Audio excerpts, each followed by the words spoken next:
పక్కన మాకు గట్కేశ్వర టెంపుల్లో వర్షం పడుతుంది, తుఫాన్ లాగా. పక్కన పిడుగులు పడ్డాయి, 2-3 చనిపోయారు.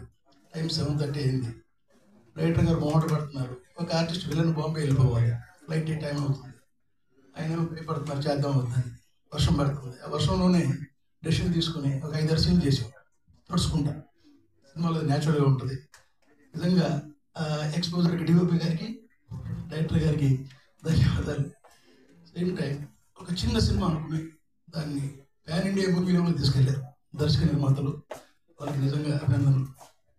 ఈ సినిమాకి సడన్గా మధ్యలో షూటింగ్ మధ్యలో ఒక అనుకోని క్రేజ్ చెప్పారు డైరెక్టర్ గారు. ఏంటన్నారు, మన దాంట్లో లక్ష్మి గారు చేస్తున్నారన్నారు. నేను లక్ష్మి గారు చేస్తాను అనుకోలే, మా మోహన్ బాబు గారు చేస్తారు అనుకున్నా. ఇప్పటికీ తను చూస్తే గుర్తొస్తారు. నిజంగా ఈ సినిమా ప్యాన్ ఇండియా లెవెల్లో రిలీజ్ కాబోతున్నది. కలికి world record, next Indian 2 brand.